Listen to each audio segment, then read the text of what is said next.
buenos días Atenógenes, buenos días Flor, buenos días DJ Alex y buenos días a los radioescuchas que nos sintonizan en las frecuencias de Telemetro Radio y nos ven por streaming en Metcon Go y a través de la señal de televisión abierta en RPC Televisión Canal 4. Hoy es martes 6 de julio del año 2021, es el 187º día del año, quedan 178 días para que finalice este año 2021 y hoy, Atenógenes, las celebraciones de hoy son curiosas.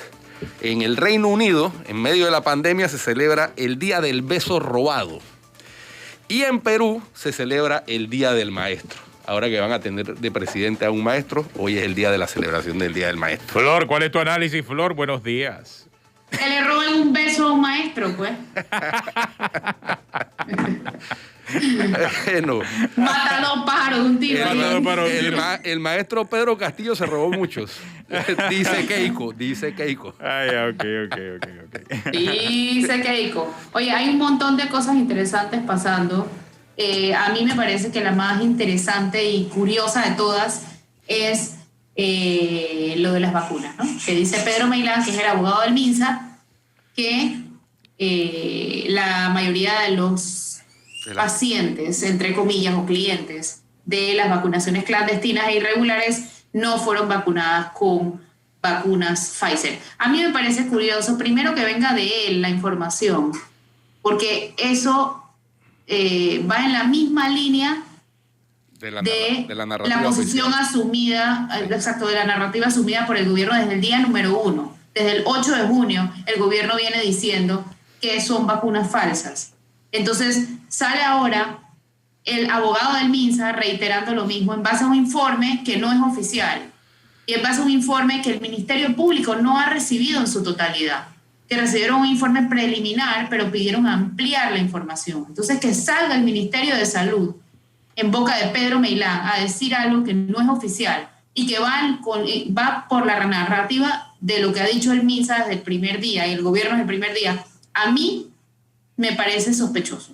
Sí. Y a mí me parece muy comprometedor, sobre todo porque que esa teoría es la única teoría que salva al gobierno de una responsabilidad.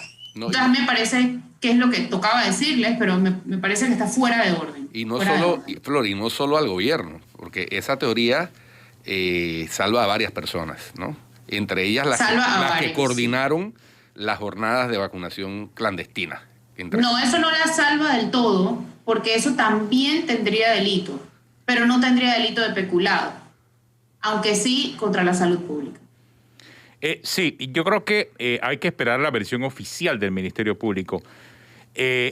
Entiendo que se trata de información extraoficial que se genera por los exámenes que hizo el Instituto Gorgas. Sí, supuestamente de 16 personas examinadas, a 13 no les encontraron anticuerpos y a 3 sí les encontraron anticuerpos, pero que se supone que es porque ya habían padecido COVID y generaron los anticuerpos eso.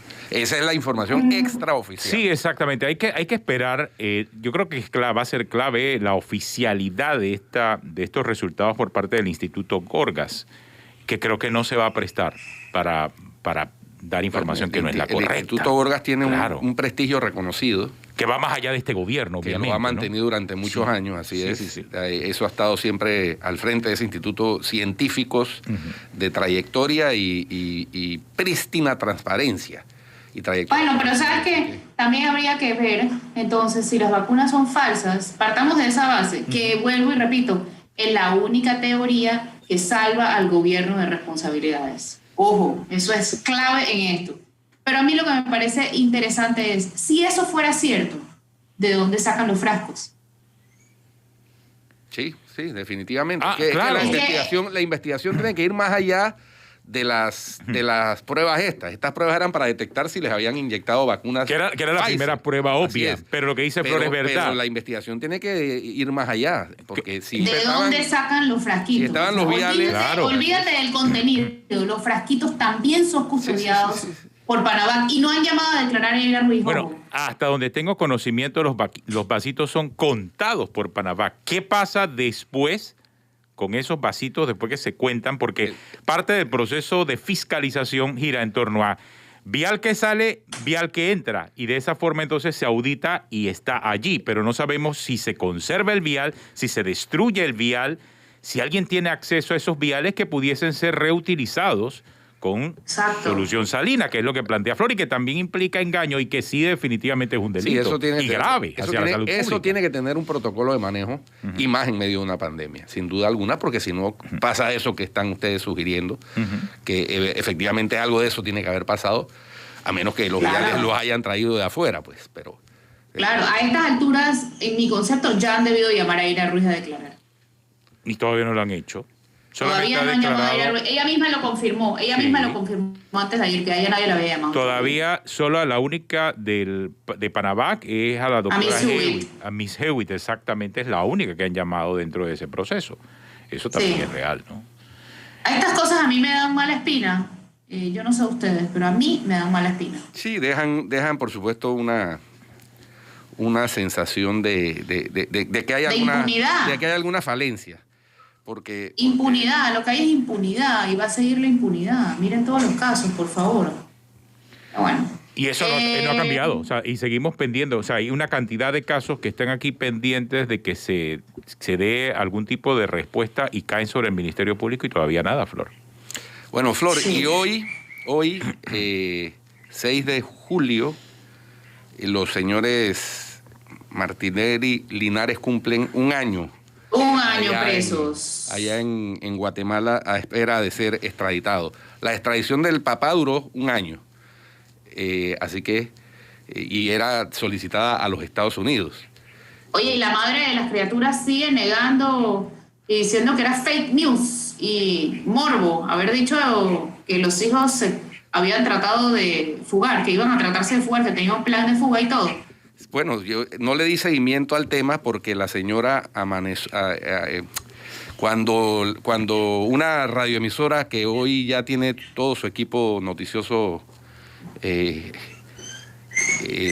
cesado, publicó la noticia por los contactos que ellos tenían allá en Guatemala, la señora reaccionó incluso sugiriendo una eventual demanda, ¿no? De una manera muy poco sutil, diciendo después vienen las demandas y dicen que es contra la libertad de expresión. Esa es como la típica de ella, es como cuando Martinelli dice persecución política, esa es la clásica de ella. Cuando resulta ser que la noticia estaba confirmada por el mismo Ministerio de Gobernación de Guatemala. No el ministerio, o sea, el propio ministro de Gobernación de Guatemala, así que tienen que hablar con ellos allá. Y no solamente eso, yo quisiera entonces saber si a ellos, si pobrecitos era una requisa normal de esas que se hacen en todas las cárceles todo el tiempo. Oye, ¿por qué los aislaron? ¿Por qué los aislaron? Sí. No, es que la cosa no. Oye, Flor, y por asociación de ideas, ayer que hablábamos de Rómulo Rux, que ni en TikTok, pues el hombre reaccionó de qué manera reaccionó contestándole a Ricardo Martinelli. Como que nos escuchó del TikTok, pero le contestó fue en Instagram. Sí. Oye, pero a ver, yo quiero leerlo porque esto amerita. No, lea las dos. Pero tienen que leer las dos. Martinelli, no, y hay una tercera. ¿Cómo? Esa es nueva. Voy para allá. Dale, suéltala. Martinelli escribió así: cuando no se tienen los votos, no eres líder, sabes que hicisteis mal, no tienes carisma, eres sonso, aburrido, te falta capacidad, huevos y nobleza, lo rehuyes todo como un cobarde. Afronta la realidad que ahora no tienen los dados cargados como antes. Sé que no lo harás, pero para ningún lado irás. O sea, él además de cargasteis, él escribe así, con rima, ¿no? Sé que no lo harás, pero para ningún lado irás. Entonces... Ahora, Flor, solamente para agregarte algo, él pone eso en un post viendo lo que dijo Yanivel Ábrego en la Asamblea. Hay que agregar ese elemento. Exacto. Sí. El contexto. El contexto por allí. El contexto del reto que le hizo Yanivel Ábrego. Sí, exactamente. A Rómulo Rux. Ok. Bueno, entonces... Rómulo nos escucha de que no se haya pronunciado y contesta. Rómulo contesta esto. Nunca entenderás que el líder no es sinónimo de bullying, que hacer las cosas bien no es sinónimo de debilidad. Tuve y tengo los votos dentro de mi partido. Saqué más votos que tú en la general, a pesar de que apoyaste al PRD y dividiste al partido para ayudar a su candidato. No me traicionaste a mí, traicionaste al CD y al país. No confundo carisma con chabacanería, ni uso mi carisma para traicionar a quienes votaron por mí. Valor me sobra. Para cobarde te buscan, pero estás ocupado y lo haces muy bien. Mi capacidad está más que demostrada en todo lo que he hecho en mi vida y mi nobleza habla por sí sola, aunque es un concepto que nunca entenderá porque para ser noble se requiere serlo sin esperar nada a cambio y no fingirlo para sacar provecho. Nos vemos en el 2024 para que quede claro quién tiene la capacidad, la nobleza, la honestidad, el carisma y los huevos para ganar esa elección y gobernar sin huir de Panamá 5 años después y que te traigan a la fuerza. Me encantó la respuesta. Fue buena. Tengo que decir algo. Fue buena. Ahora va a venir Rómulo Rux a contestar eso. Ahora, cuando salió a defender públicamente a Martinelli por tanto tiempo. Bueno, pero por favor. Oye, bueno, pero en algún momento tenía que hacerlo. La política es dinámica, Sí. Flor. Por ahí circula también un video de Jimmy Papadimitru. La política no es dinámica, papito. La política es hipócrita y conveniente. Bueno, la politiquería, corrijo, es dinámica. Ahí está el video de Jimmy Papadimitru, que circula también profusamente. Espérate, pero es que ustedes van más rápido que la... Bueno, Dale. Entonces Martinelli contesta: en mi vida he revivido demasiados muertos políticos. No pienso cometer ese error otra vez. Si quieren protagonismo, que se lo ganen trabajando, no bailando en TikTok ni buscando respuestas.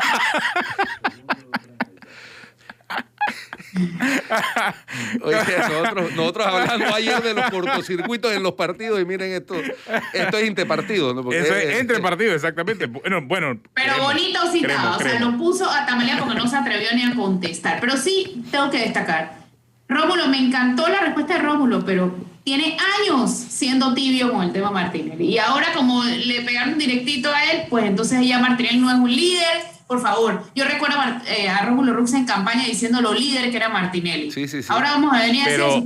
Y además esto no es nada nuevo, de que fuiste y huiste, y cuando se le preguntaba a Rómulo Rux en las entrevistas, se fue huyó y decía, no, porque es que y tibio, y cambiaba de tema. Lo que ocurre, Flor, es que en esta oportunidad Martinelli realmente se volvió a meter en Cambio Democrático. Y esto lo digo por lo que en la sesión, que todavía nadie ha dicho si es cierto o es falso, pero la señora Mayín Correa dijo en la sesión inaugural del primero que había un acuerdo para reformas al Código Procesal Penal. Código Procesal Penal para favorecer a Martinelli. Y el señor Martinelli responde a la foto de Yanivel Ábrego, por eso es que hay códigos aquí en el medio. Y ayer en el primer día de sesiones de la Asamblea, Mayín Correa reiteró eso. Y que están reuniéndose para ver cómo logran sacar adelante esa supuesta reforma. Por eso nadie está diciendo que no. Yo espero que si eso se llega a producir, el presidente Cortizo la vete, porque no se puede seguir propiciando la impunidad. Pero a mí lo único que me viene a la mente, Guido Rodríguez, cuando tú dices que ojalá Nito Cortizo la vete, es la foto de Nito Cortizo almorzando brócoli con Gaby y con Cristiano Adames. Bueno. Esos almuerzos nunca son de cortesía y ya, de que para hablar del clima y del brócoli que se están comiendo. Sí, pero esos son 3 PRDs, ¿no? 3 PRDs que son presidente, vicepresidente y presidente electo de la Asamblea. Pero es que Martinelli es Pero es que el almuerzo una rara avis en ese pero de que el almuerzo provoque realmente esas reformas, me parece que todavía no debiese llegar a ese punto. No, es que no debiesen pasar muchas cosas que pasan. Por cierto, lo que me preocupa es que nadie ha negado eso. Se me olvidó leer algo, ¿oyeron? ¿Qué cosa? Lo de los vacunados. Ya yo sé que pasamos ese tema hace como 48 horas, pero se me olvidó leer un tuit que me llamó mucho la atención ayer. Suéltalo, cuenta. Dice, es de Xavier San Llorens, y dice, en este país de listas grises, negras y fosforescentes, uno se pregunta, ¿no recibieron la vacuna real o no mandaron a examinar a los genuinos vacunados? Solo curiosidad científica. Bueno, el Gorgas... Para que vean hasta dónde llega. El Gorgas se está jugando su prestigio con esto también. No, pero ojo, mira lo que plantea muy bien el doctor San Llorens. O sea, y ahí es respuesta del Ministerio Público. O sea, fueron los vacunados los que se fueron a hacer las pruebas, porque el Gorgas te tira la prueba, pero del que tú me mandas a que se haga la prueba. Ahora, ¿esos eran o no? Esas son respuestas que da el Ministerio Público. Sí, uno no sabe. Mira, mientras haya uno ahí que recibió, porque es que eso fue lo que se pidió ampliar. Aunque sea lo uno. Lo de los tres. Si esos anticuerpos salen porque ya les dio COVID o por la vacuna. Y entiendo que el Gorgas sí tiene manera de saber eso. Entonces, solo por el hecho de que haya uno vacunado con Pfizer, ya le tiene que caer el delito de peculado, que es mucho más grave que el de salud pública. Así que yo nada más espero que veamos caer a la gente que tiene que caer, porque realmente esta impunidad no puede seguir así. No puede seguir así. Y ahora sí, cambiando de tema un poco, yo no sé si vieron yo sé que es un tema totalmente diferente. Se duplicaron los casos de violencia doméstica entre enero y junio. Y el año pasado, al final, ya se venía. Sí. Ya venía el aumento. Y eso tiene, o sea, sin uno ser experto ni especialista en la materia, pues la lógica indica que eso tiene que ser producto, entre otras cosas, del confinamiento, ¿no? Sí. Claro. Porque Claro. la Pero gente es que ya no estamos tan confinados. porque la gente entonces se va desesperando, se va... No, pero es que la consecuencia del confinamiento también, o sea, la consecuencia de esta pandemia, la crisis económica que está el país, Flor, todo eso influye. Todo eso Sí, influye. claro, hay mucha gente muy estresada y tal, pero mira, aumentó 62.4% en 6 meses. Es mucho. Mucho. Por supuesto que es demasiado. O sea, cualquier nivel de aumento en violencia es indeseable, pero en violencia doméstica más aún. Es que aumenta el nivel de estrés, aumenta la crisis, aumenta todo. Y imagínate, y en violencia doméstica cuando hay, por ejemplo, niños conviviendo con los padres que se pelean, qué sé yo, se agreden físicamente, eso es terrible para cualquier familia, ¿no? Sí, eso me pareció muy triste. Y por otra parte, no sé si vieron que el abogado Roberto Ruiz Díaz presentó una demanda contencioso administrativa de nulidad ante la Sala Tercera de la Corte por la resolución que aprobó la directiva de la AMP para renovar el contrato con Panama Ports. Vamos a ver si antes del 2047 Yo también. la Corte en algún momento lo veremos. se pronuncia. Ayer que hablábamos de lo de Toto Amelio, que demoró 13 años. No, y ayer, por cierto, vi al diputado Leandro Ávila en sus declaraciones, casualmente aquí a Radiografía, sobre el tema de Panama Ports, y el diputado realmente decía que no, eso ya pasó. O sea, para muchos diputados ya pasó, ya pasó. Y entonces Bolota Salazar, porque dice que está convocando, está pidiendo citar pero ojo, a la AMP, a la Asamblea, para que explique. Puede citarlo, pueden hacerle preguntas, pero de allí a que ese contrato vaya a la Asamblea, como ayer estaba afirmando Rodrigo Noriega, que hizo un tremendo análisis ahí en la prensa, por cierto, de este caso de Panama Ports, él sí considera, y es la opinión que muchos juristas comparten, sí considera que esto debió pasar por la Asamblea. Pero para la mayoría de los diputados no, esto pasa a la página, otro tema. No te olvides, originalmente fue un contrato ley. Que Panama Ports tiene diputados lobistas que han salido abiertamente a defender toda la vida el contrato y las adendas, y ahora nuevamente la renovación. Alguien me dijo en un grupo de chat que llevar eso a la Asamblea era para que los diputados pasaran por Go y cobraran sus $200. Exactamente. $200. $200. No. Eso es lo que se paga, le pagan a uno cuando pasa por Go. El monopolio. Entonces, ¿sabes que me quedé sorprendido por la cifra? No, papá. O sea, a Panama Ports no le conviene. Bueno.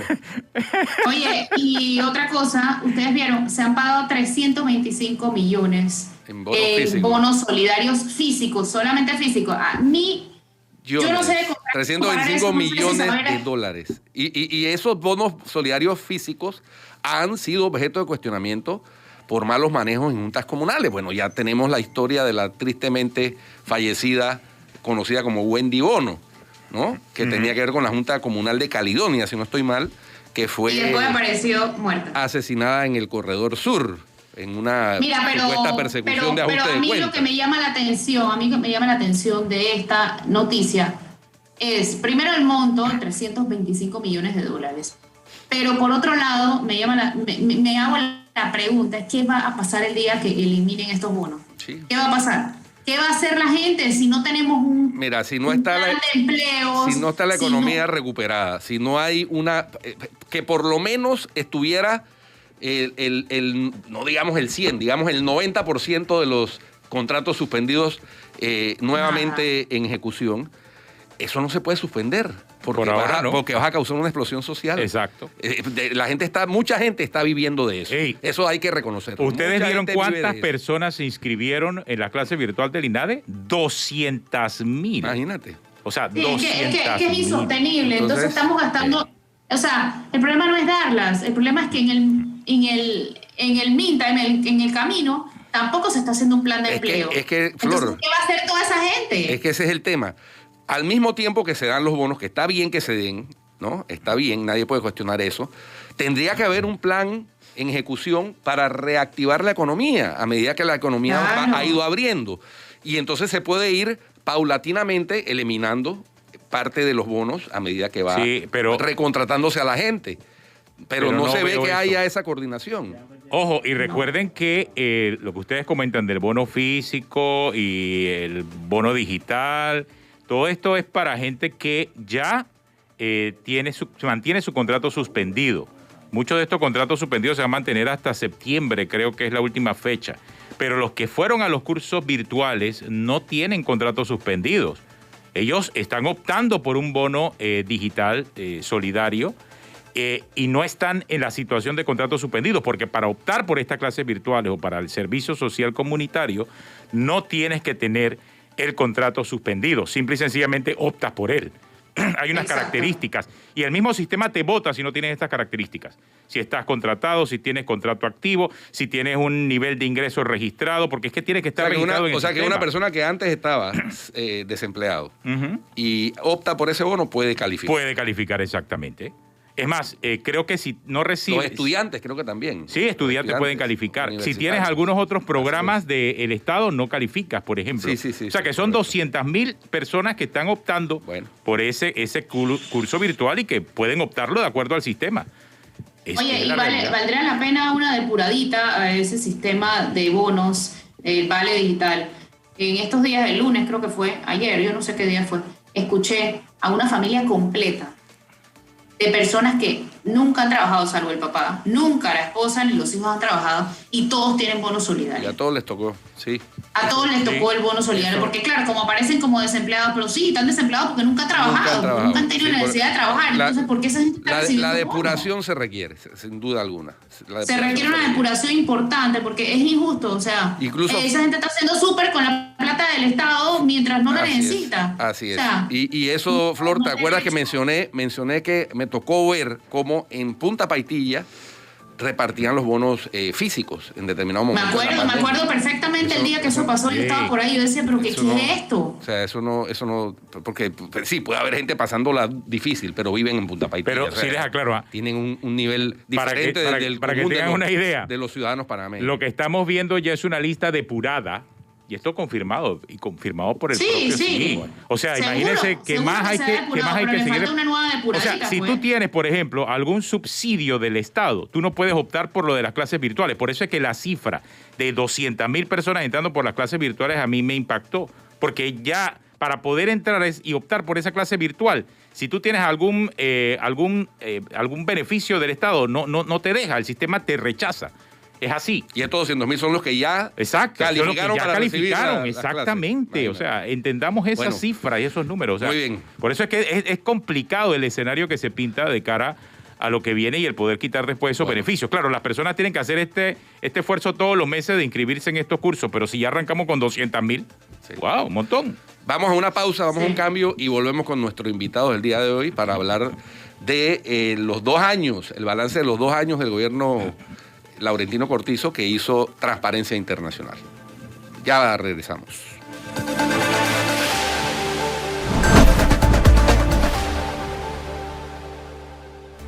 Continuamos aquí en Cuarto Poder. Hoy vamos a hablar con Carlos Barzallo de Transparencia Internacional. Guido, tú hacías un análisis acerca de ese informe de los 2 años de gobierno. La Fundación para el Desarrollo de la Libertad Ciudadana, capítulo panameño de Transparencia Internacional, envió a quienes estamos suscritos a sus boletines un balance que ellos hicieron de los 2 años de la administración Cortizo. Y un balance que me pareció que es muy abarcador y establece los puntos que han estado en la lupa ciudadana desde el inicio de la administración.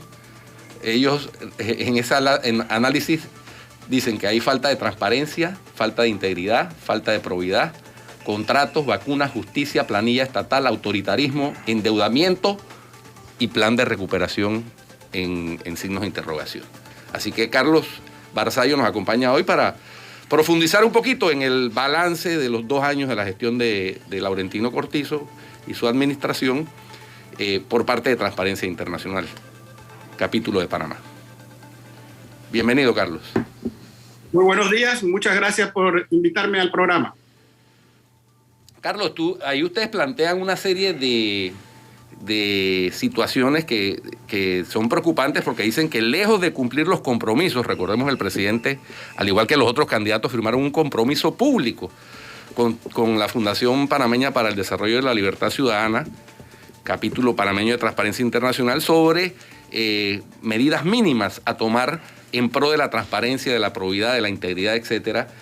Y ustedes al inicio de la evaluación dicen que lejos de avanzar se ha retrocedido. Esas son palabras mayores.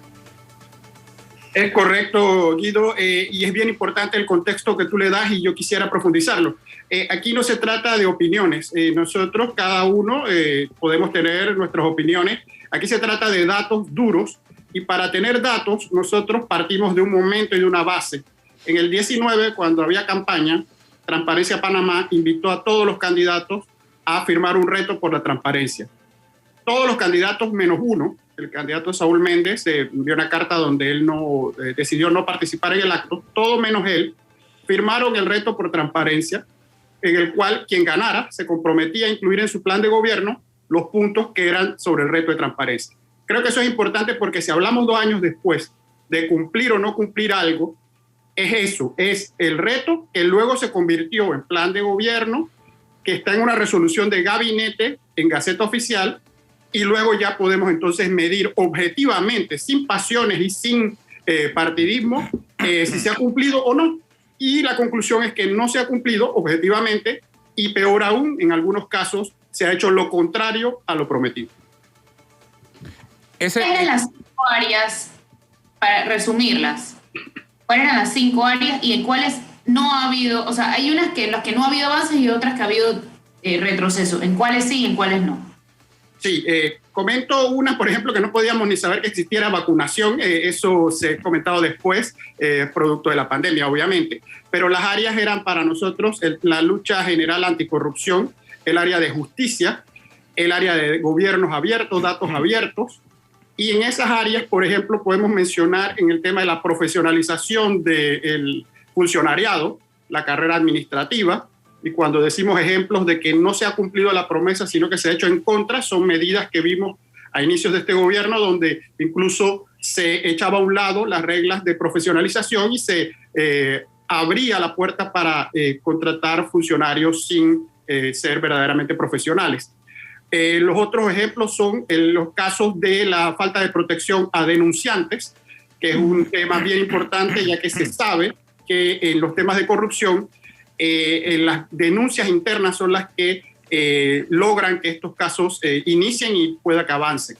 También indicábamos la necesidad de la ley de contrataciones públicas, que en 15 años se ha reformado 15 veces en 3 gobiernos distintos y siempre queda pendiente porque se juega con la semántica y con los tecnicismos para permitir que la excepción se vuelva la regla, es decir, las contrataciones excepcionales, antes llamadas directas, versus el concurso o licitación abierta.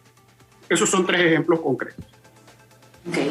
En el balance, viendo el informe, Carlos, los ganchitos verdes son muy pocos, ¿no? Y la mayoría tiene la señal de no cumplimiento. Sí, son así, y también queremos decir que Transparencia, cuando lanzó el reto, se hizo un reto a sí mismo que no ha sido fácil de cumplir. La idea con esto era darle seguimiento periódico, no solo en los aniversarios, para eso teníamos que tener un equipo interno que auditara y le pudiera dar seguimiento a esto, de manera que no sean estos balances cada julio donde hacemos esta especie de catarsis colectiva. Insisto, no estamos hablando de promesas políticas. Nosotros entendemos que hay promesas que por X o Y razón no se cumplen o simplemente eso se castiga luego en las urnas. Aquí no se trata solo de promesas incumplidas, se trata de acciones que van contra declaraciones asumidas que se iban a hacer o no. Y es bien importante hacer la distinción porque es fundamental ver que puede que algo no se cumpla porque algo surgió una prioridad, una urgencia, la pandemia es la mejor de las excusas, versus hacer cosas que son totalmente contrarias. Y no me canso de insistir en el ejemplo de la carrera administrativa, porque lo fundamental es la profesionalización del funcionariado. Si no tenemos mandos medios y técnicos y funcionarios del mejor nivel que hayan entrado y ganado por concurso, y solo tenemos botellas o funcionarios que entran por amiguismo, le estamos pidiendo siempre peras al olmo. Y hablabas de castigo en las urnas. Yo no recuerdo con qué invitado hablábamos, no sé si Atenógenes y Guido se acuerdan. ¿Con qué invitado hablábamos que decíamos que en las urnas solo se castiga lo que pasó en las últimas 2 o 3 semanas, porque todo lo demás se olvida? No me acuerdo con quién fue, Atenógenes y Guido, ¿ustedes se acuerdan? Pero independientemente del que lo dijo, esa es una realidad de apuño. O sea, sí. y lo estamos viviendo en la propia Asamblea de Diputados. Mucha gente, bueno, obviamente criticamos lo que pasa en la Asamblea, pero lo que están ahí en la Asamblea, por ellos se votó. O sea, hubo gente que votó por ellos. De Cristiano Adames, la gente solo se está acordando que el examen de la hija, el examen médico, ¿se acuerdan de bajar la nota de la hija? Ese señor tiene un prontuario enorme. O sea, ¿no se acuerdan lo que hizo el gobierno de Martinelli cuando salvó a Salo Chamá cuando fue a declarar allá cerca de la página web del $1.000.000? Y eso ya la gente no se lo recuerda, porque solo le estamos acordando lo último. La lista es tan larga. Pero es que es difícil y de también. Tantas personas que es difícil que la gente se acuerde de todo. Pero las planillas, los nombramientos. Y tú estás mencionando una sola persona. Cuando ves la asamblea, cuando ves la asamblea, o sea, estamos hablando de 71 casos.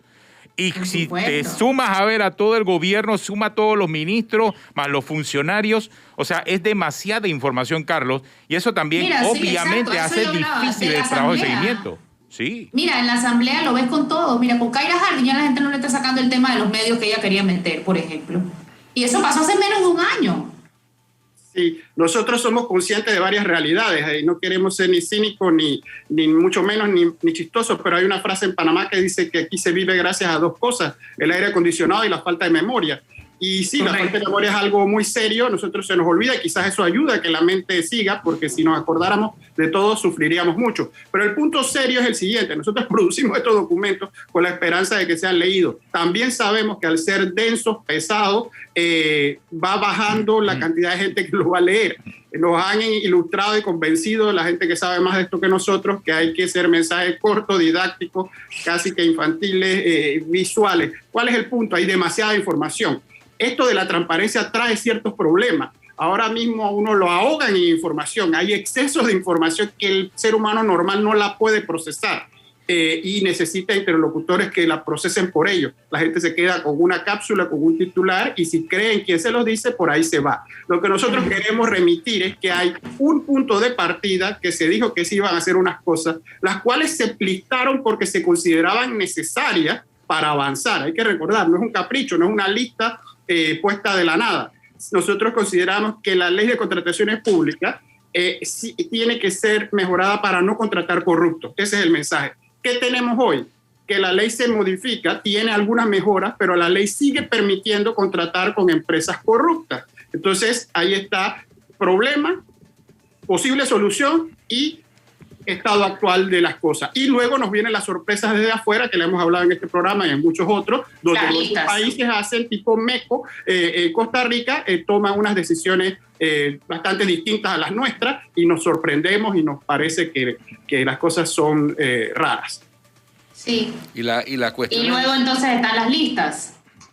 Bueno, las listas, tenemos ese también tema está allí, que es un tema que nos va a perseguir siempre en la medida en que no hagamos lo que tenemos que hacer. ¿Y qué es lo que tenemos que hacer? Es una lista de 15 puntos, es un menú que hay que tomarlo, convencerse de que es necesario y ir uno por uno efectivamente. Da lástima realmente, y es paradójico que tengamos que hacer esto para afuera porque alguien nos lo pide. No pienso que nadie en Panamá se molestaría con que hubiese certeza del castigo y que aquí mismo se pudieran hacer las investigaciones y se pudiera sancionar, porque no podemos estar en las listas de problemas de blanqueo de capitales y no tener debidos procesos que hayan terminado con sanciones ejemplares. Es un contrasentido y no los podemos tener por tener cantidades solo para exportar y para presentar a OECD, Gafi y otros similares, sino por nosotros mismos. Si se entiende ese tema, creo que cambia el chip y la actitud que ahora mismo es totalmente de nosotros en Panamá contra el exterior que nos ataca y prácticamente nos quiere invadir, cuando el problema está aquí y nosotros tenemos que hacerle frente local y solucionar nuestro problema. Sí, como dices, no le molestaría a nadie, solamente a los corruptos. Bueno, siempre hay Tienen alguien en la bastante justicia, poder. siempre hay alguien que quede satisfecho, pero eso queremos creer que son los menos. El problema de la justicia es que siempre hay dos partes, uno gana, uno pierde, pero nosotros entendemos que la gran mayoría que está de espectadora viendo esto no le gusta, no le parece correcto. Lo que pasa es que está tan enredada en su día a día y su vida, algunos sobreviviendo y otros viviendo, que estos temas y muchos miles más lo sobrepasan. El problema es que las decisiones las toman los que no les convienen los cambios, sí, no los que están de espectadores. Y otra cosa, Carlos, que si la cosa, como bien anotan ustedes, con base en la data dura y la evidencia empírica, lejos de avanzar hemos retrocedido en varios de los casos. Ayer circuló una nota del director general de la carrera administrativa solicitándole a todos los directores y jefes de las oficinas institucionales de recursos humanos de las instituciones del Estado el listado de las personas que están en esas instituciones prestando servicios. Y la gente ha interpretado que eso es porque todavía hay un clamor de muchos miembros del partido gobernante que no consiguen trabajo y que se va a preparar pues una segunda o tercera o cuarta ola de despidos masivos en el una barrida, que se viera una barrida. Lo cual es terrible. De esa manera. Lo cual es terrible que la Dirección General de Contratación Pública, que está diseñada específicamente para lo contrario, haga esto. Pero bueno, vamos a esperar a ver cuál es el propósito real de esa nota. Pues ahí tratan de decir que es para ver lo de la liquidación, el cálculo de la presupuestario ahora hay la obligación de pagar la liquidación a los servidores públicos que despiden. Entonces me imagino que están viendo a ver qué tan factible es despedir o no a servidores públicos. Yo ahí nada más añadiría que necesitamos un contexto. Todo lo que ustedes dicen es factual, es lo que está sucediendo, pero necesitamos un contexto histórico. No nos podemos engañar y pensar de que esto es algo que está pasando por primera vez. Nosotros venimos de estos ciclos donde tenemos la carrera, la suspendemos, cuando nos conviene metemos a los nuestros, cuando vienen los otros sacamos a los de los otros. O sea, hay que hacerse el mea culpa porque si no queda un asunto como si solamente acabara de pasar. No exonera en nada al que es hoy responsable y que lo está haciendo, pero tampoco parece correcto pensar como que antes otros lo han hecho muy, muy distinto. Tenemos que hacer un mea culpa y ver dónde estamos fallando, porque si no, esto es un ciclo de cada 5 años la misma historia que la gente que lo estamos viendo, nada más hay que tener ojos para verlo, nos damos cuenta de este ciclo. Y otro tema importante es en el tema de rendición de cuentas y acceso a la información, que es su tema de especialidad. ¿Dónde están los retrocesos allí? Están evidentes que hay una simbiosis de aparente transparencia, que es abundar datos, con la calidad de esos datos, la pertinencia, la relevancia de esos datos y su oportunidad. Entonces, en ese balance tenemos que la calidad no es igual a la cantidad y lo importante realmente no se revela y se revelan cosas menos importantes y trascendentes que no aportan. Y lo verdaderamente importante permanece oculto y hay ejemplos. Eso es la clave. Así es. Apenas ayer veíamos cómo la Lotería Nacional, la Junta Directiva de la Lotería Nacional de Beneficencia quiere que se declare como de acceso restringido las actas de las sesiones de esa Junta Directiva. Yo no entiendo qué información puede haber allí de secreta o de seguridad nacional o de seguridad nacional para tal pretensión. Entonces eso aleja, por supuesto, a esa institución de la transparencia y de la Ahora, rendición. Carlos, pero hay algo más, y ahora que hablabas acerca de la capacidad que pueden tener nuestros dirigentes de aprender un poco este tema de la transparencia. A mí me preocupó escuchar al presidente de la República en su discurso del 1 de julio, cuando describía el método que utiliza el gobierno para rendir cuentas. Y él ejemplificaba, porque es que no es que él lo interpretó mal, él puso de ejemplo la forma en que el Ministerio de la Presidencia toda la semana dice que rinde cuentas a través de sus redes sociales. No sé si lo viste, pero creo que ahí ejemplificamos nosotros acá la manera en que muchas veces algunos funcionarios malinterpretan este tema de rendición de cuentas y transparencia. Además hay un tema de mezclar propaganda, sí, o sea, propaganda con rendición no sé de si tú lo escuchaste, Carlos. O sea, de verdad que yo me quedé frío después de escuchar eso. Lo escuché y el aporte viene directo a un tema de definiciones. Es que tenemos que hablar el mismo idioma para entendernos. Transparencia ahora se cacarea. Transparencia se habla en exceso. Transparencia, según lo define la ley, y no es perfecto, pero es una remisión a lo que tenemos. La ley 6 del 2002, una ley ya mayor de edad, que puede requerir reformas, pero esa es la definición, es no solo dar datos abundantes después de cumplidos los hechos, sino es explicar el por qué se toman las decisiones. Tampoco es cogobernar, que es otro argumento que han dicho algunos. Es simplemente decirle a la persona, para que pueda evaluar el dato que le da, por qué usted tomó esa decisión o por qué no tomó esa decisión, y que eso pueda ser juzgado por una persona objetiva e imparcial. Ese elemento completo, si usted lo abruman con datos, o colores, sin colores, con números o no números, pero que son hechos cumplidos, que es tómelo o déjelo, eso no es ser transparente según la definición de la ley. Y lo otro, que es lo peor, muchos de los temas que se hacen de estas restricciones de actas de juntas directivas es lamentablemente perfectamente legal, porque entre las excepciones que tiene la ley de transparencia está la forma discrecional donde se puede conceder esa categoría de no transparente o de confidencial reservada a ciertas actas. Entonces ahí hay que atacar el problema en el fondo. Las leyes vienen con buenas ideas y luego se dañan con excepciones que se hacen intencionalmente para quitarle todo el valor al principio general. Cuidémonos es de las excepciones. Las excepciones tienen que sustentarse en algo muy, muy sólido para que puedan romper la regla general. En Panamá prevalece la excepción. Ejemplo, contratación directa, antes se llamaba así, ahora procedimiento excepcional. Son 11 los supuestos, antes eran 7. Son más las excepciones que la regla de hacer contratación, y por eso es que usted contrata artistas reputados, profesionales reconocidos, que son eufemismos, y contrata directamente dentro del texto de la ley. Claro que usted puede leerlo como quisiera, y una persona quisiera leerlo de alguna manera y otros le conviene de otra. Evitemos eso, igual en la ley de contrataciones públicas, en la de transparencia, excepciones son el peligro. Muy bien, Carlos. Oye, Carlos, muchas gracias. Siempre bienvenido a Cuarto Poder, y ojalá para futuros ejercicios de balance haya más ganchitos verdes que mostrar, porque la verdad es que yo quedé muy preocupado con el balance a 2 años, independientemente de la pandemia. La pandemia también era una oportunidad para demostrar claro, transparencia, por lo menos en las compras y los gastos de la pandemia. Y ni eso, pues. Hemos tenido lo contrario, opacidad y justificaciones excepcionales, como bien dice Carlos. Muchas gracias por invitarme, muy amables. Gracias. Vamos a un cambio y estamos de regreso con más en unos minutos.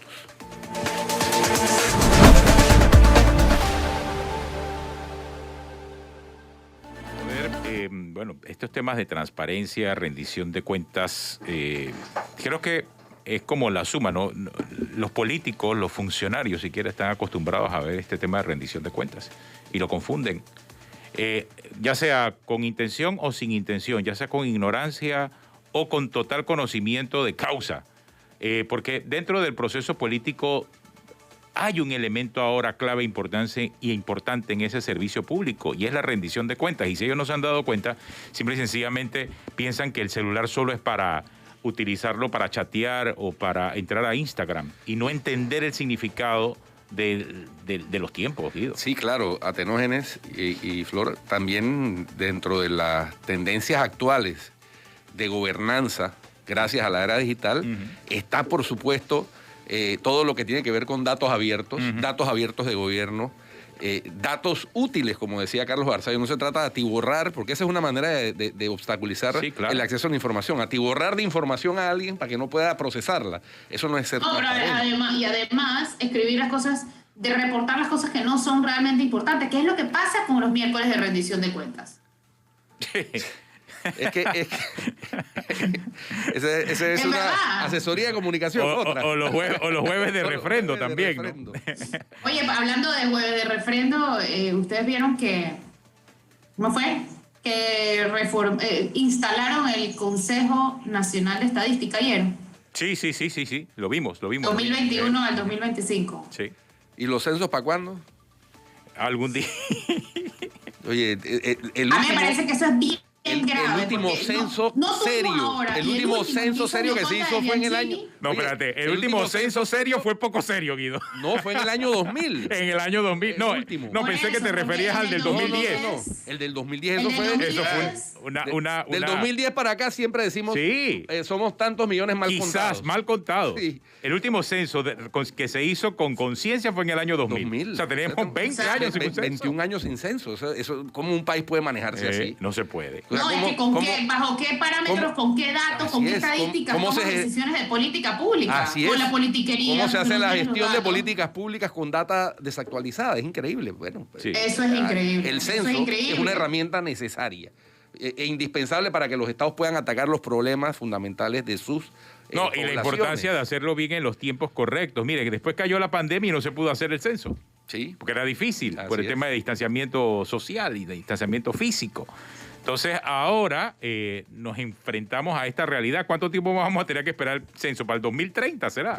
No puede ser. Imagínate tomar decisiones con 30 años de cifras desfasadas. Me parece terrible. Terrible. Oye, por cierto, está circulando una información sobre que el Distrito Capital, San Miguelito y Arraiján podrían tener este domingo cuarentena total por aumentos de casos de COVID. Todavía no se ha oficializado, pero... No se ha oficializado. Habrá que esperar al presidente. Hoy es martes de conferencia. Martes de conferencia de anuncios de salud. Así que en el martes de conferencia lo más probable es que el ministro hable acerca de eso, a ver qué va a pasar. Hay mucha expectativa. Oye, volviendo al tema anterior del censo, me escribe un televidente que Estados Unidos completó su censo 2020 en plena pandemia. Sí. Así que es cuestión de voluntad. Es que sí, eso es obvio, así. claro. Con la tecnología de hoy disponible, sí. O sea, el mundo digital, todos esos formularios se pueden llenar vía digital. Total. Enviarse claro que sí. vía correo electrónico a los habitantes y contestar. Todo el mundo está conectado, una gran cantidad, y lo estamos viendo en la utilización de los celulares ahora para las clases virtuales. UNICEF casualmente acaba de hacer